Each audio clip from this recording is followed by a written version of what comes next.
कि कविता महिला रिजर्वेशन और ईडी के एक्शन के बहाने मोदी को घेरने में लगी हैं। सिर्फ बीआरएस ही नहीं, आम आदमी पार्टी, आरजेडी, जो भी पार्टियां करप्शन के खिलाफ एक्शन की जद में हैं, वो मोदी पर पर्सनल अटैक कर रही हैं। चुनाव अभी दूर है, वोट से पहले हर पार्टी के नेता नया नैरेटिव गढ़ने में लगे हैं। केजरीवाल और राहुल गांधी दोनों ही मोदी को डिक्टेटर बताने की कोशिश कर रहे हैं। वो एक डिक्टेटर हैं। बार बार ये साबित करने का प्रयास विरोधियों के द्वारा किया जा रहा है। क्या विरोधियों के इस नैरेटिव का प्रधानमंत्री की इमेज पर कोई फर्क पड़ा है? एक नया सर्वे आया है। प्रधानमंत्री की पॉपुलैरिटी कितनी है? क्या राहुल गांधी और नरेंद्र मोदी के बीच फासला कुछ कम हुआ है?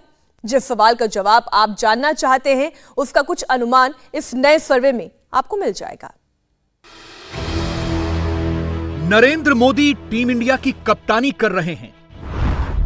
टीम इंडिया को मोदी लीड कर रहे हैं।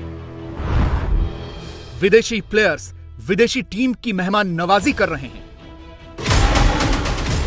फ्रीडम ऐप से सीखकर आपने पौधशाला की शुरुआत की है क्या? अगर ऐसा है तो आप अपने पौधों को 1 करोड़ फ्रीडम ऐप के जो ग्राहक हैं, उन्हें बिना किसी खर्चे के आप उसे बेच सकते हैं। मोदी के विरोधियों को इन तस्वीरों से बहुत जलन हो रही है। मोदी रोहित से हाथ मिलाएं, रोहित की पीठ थपथपाएं, कांग्रेस इससे भी तिल मिलाए।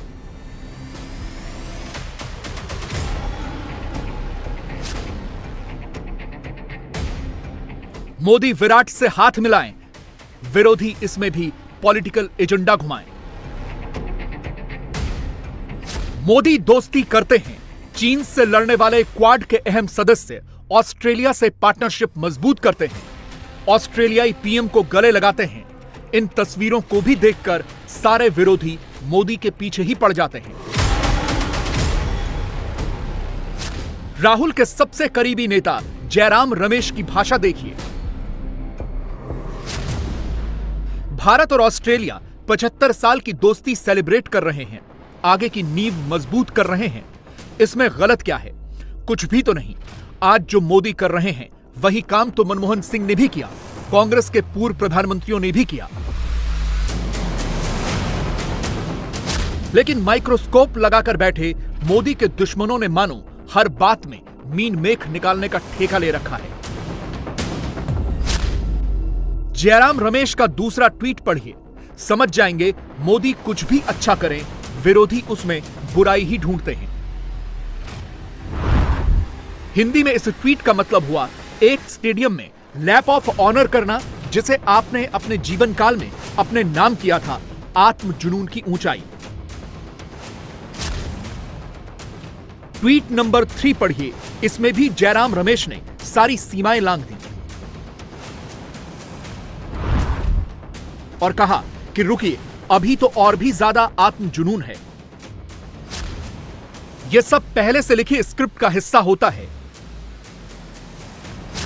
देखिए कितनी चालाकी से जयराम रमेश ने मोदी और ऑस्ट्रेलियाई पीएम के लैप ऑफ ऑनर को अडानी से जोड़कर एजेंडा चलाया।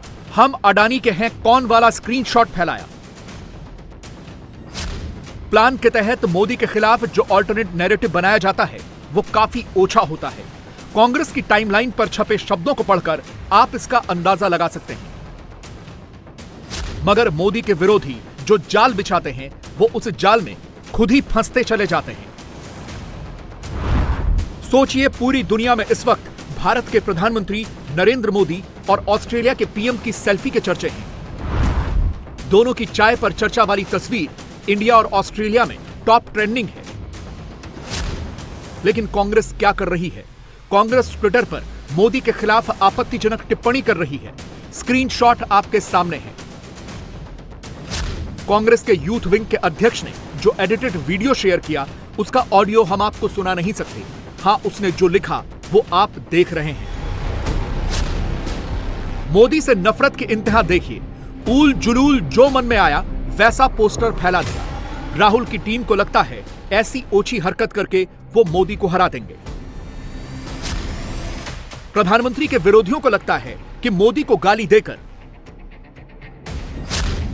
और ट्विटर पर राहुल को नायक बनाकर हिंद का हृदय सम्राट बताकर वो 24 में बाजी मार लेंगे। तो ये उनकी गलतफहमी है। सच तो यह है कि कांग्रेस का इकोसिस्टम मोदी को जितनी गाली देगा, 24 में मोदी का वोट उतना ही ज्यादा बढ़ेगा। इंटरेस्टिंग बात यह है कि जो कांग्रेस आज नरेंद्र मोदी स्टेडियम में भारत और ऑस्ट्रेलिया के प्रधानमंत्री की तस्वीरों पर पॉलिटिकल लाइन लेकर बैठ गई है, वही कांग्रेस इन तस्वीरों पर खामोश है, क्योंकि मार्च 2011 में तत्कालीन पीएम मनमोहन सिंह ने भी मोहाली में स्टेडियम का राउंड लगाया था। उस वक्त के पाकिस्तानी पीएम यूसुफ रजा गिलानी को बुलाया था। तब भी दोनों ने भारत और पाकिस्तान के खिलाड़ियों से हाथ मिलाया था। वीआईपी बॉक्स में मनमोहन सिंह भी दिखे थे, गिलानी भी थे और सोनिया गांधी भी दिखी थी। नोट करने वाली बात यह है कि उस वक्त बीजेपी के किसी नेता ने इन तस्वीरों में मीनमेख नहीं निकाला था। कांग्रेस और बीजेपी में यही फर्क है, इसलिए पब्लिक मोदी को सेलेक्ट करती है और बार बार कांग्रेस को रिजेक्ट करती है। विरोधी मोदी, विराट और रोहित की फोटो घुमाकर प्रधानमंत्री को टारगेट तो करते हैं, लेकिन अगर इन्हीं तस्वीरों को नंबर्स के लिहाज से डिकोड करें तो क्रिकेट के मैदान में जहां विराट सेंचुरी किंग और रोहित डबल सेंचुरी किंग हैं, तो हिंदुस्तान की सियासत में मोदी ट्रिपल सेंचुरी किंग है। और अगर मोदी विरोधियों को अभी भी समझ में नहीं आ रहा हो तो वो मार्च 2023 का लेटेस्ट सर्वे देख सकते हैं। इस सर्वे में मोदी के लिए गुड न्यूज तो मोदी के खिलाफ फॉल्स नैरेटिव फैलाने वाले राहुल के लिए बैड न्यूज है। मार्च के लेटेस्ट सर्वे में 72% लोगों की राय यह है कि नरेंद्र मोदी हिंदुस्तान के मोस्ट इन्फ्लुएंशियल पर्सन हैं। मोस्ट इन्फ्लुएंशियल पर्सन के इसी सर्वे में राहुल गांधी का समर्थन सिर्फ 5% लोगों ने किया है। सोचिए, कहां मोदी के 72% और कहां राहुल के 5%। मोदी विरोधी इकोसिस्टम सुबह सुबह उठकर अडानी अडानी चिल्लाने लगता है और शाम होते होते अडानी को एडिट करके मोडानी फिट करके बैठ जाता है। लेकिन मोदी के जो दुश्मन ये फैला रहे हैं कि प्रधानमंत्री ने अडानी के साथ मिलकर शेयर बाजार को बर्बाद कर दिया, देश का सत्यानाश कर दिया, उनके लिए भी ताजा सर्वे में बुरी खबर आई है। और वो खबर यह है कि 43% लोगों की राय में अगले साल 3 महीने में सेंसेक्स 70,000 का आंकड़ा पार कर जाएगा। 72% लोगों का मानना है कि 2022 के मुकाबले 2023 में भारत की अर्थव्यवस्था तेज गति से आगे बढ़ेगी। इसी सर्वे में 52% लोगों ने मोदी सरकार के बजट को फुल मार्क्स दिए हैं। ताजा सर्वे में मोदी के कोविड मैनेजमेंट, इंफ्रास्ट्रक्चर डेवलपमेंट और वेलफेयर स्कीम्स को लोगों ने मौजूदा सरकार की बड़ी उपलब्धियों में शामिल किया है। मोदी की ये रेटिंग उस वक्त बढ़ रही है जब विरोधी हर घंटे नया नया प्रोपेगेंडा फैला रहे हैं। हर दिन नई नई मोदी विरोधी स्क्रिप्ट घुमा रहे हैं। I think democracy in India, और इन सब के तार राहुल गांधी से जुड़े हुए हैं। India is big enough. Rahul एक हफ्ते से विदेश में बैठकर मोदी हटाओ प्रोजेक्ट के तहत बार बार विदेशी एजेंट्स की मदद मांग रहे हैं, भारत में दखल देने वाला एजेंडा चला रहे हैं, अनाप शनाप फैला रहे हैं। I think democracy in India is a global public good. India is big enough where if democracy is weakened in India, democracy is weakened on the planet.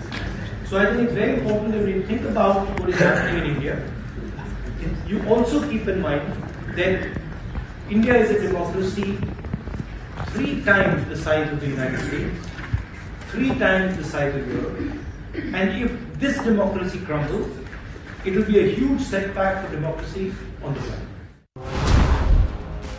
Rahul एक हफ्ते से भारत का लोकतंत्र खतरे में है वाला टेप बजाकर मोदी को टारगेट कर रहे हैं, लेकिन ऐसा करके वो मोदी को नहीं, भारत को ही निशाना बना रहे हैं।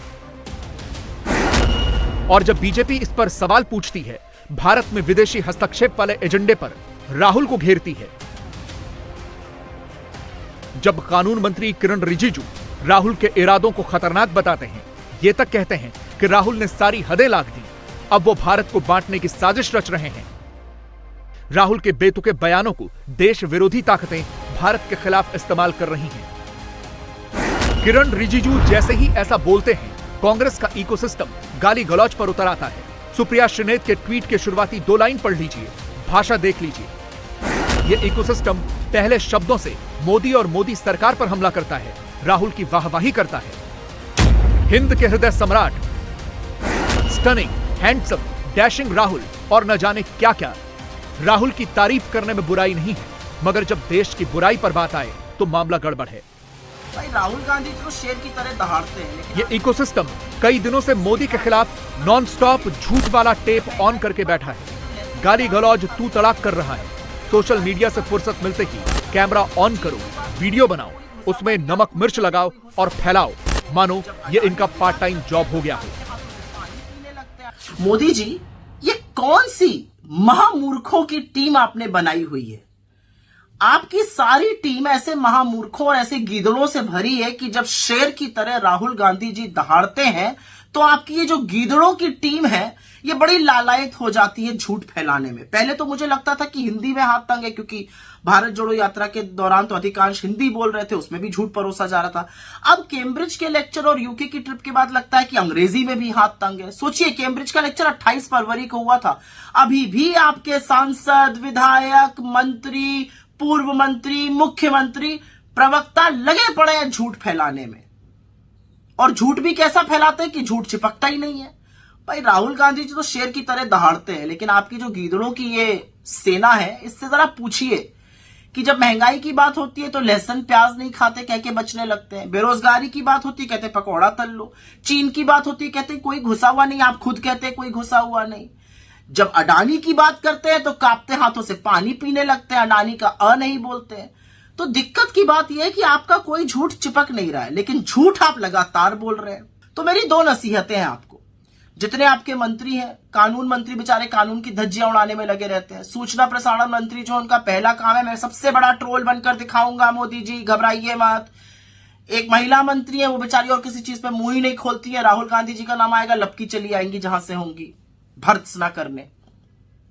मैं आपको एक नसीहत देती हूं, अच्छे ट्रांसलेटर रखिए आप लोग, पैसा तो की तो कमी है नहीं, इससे फजीहत से बचिएगा। हर बार जो झूठा झूठा कहे जाते हैं, लोग हंसते हैं आप लोगों पर, थोड़ी फजीहत से बचिएगा। और दूसरा एक नसीहत ये देना चाहती हूं, अरे संविधान पद की शपथ ली अपने पदों के लिए, थोड़ी उनकी गरिमा रखिए। उनकी गरिमा नहीं रखनी तो जब घर जाते हैं और बच्चे पढ़ते हैं, पापा मम्मी ट्रोल कहे जा रहे हैं, पापा मम्मी दो रुपल्ली के ट्रोल बन गए, तो उनके सामने थोड़ी इज्जत रखिए।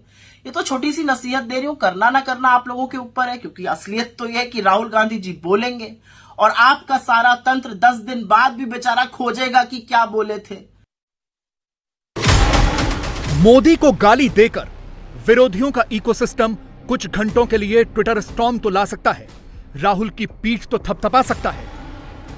मोदी के मंत्री जब राहुल से सवाल पूछें तो राहुल के करीबी नेता भारी भरकम अंग्रेजी में माहौल तो बना सकते हैं, लेकिन क्या वो ऐसी हरकतें करके 24 में मोदी को हरा सकते हैं?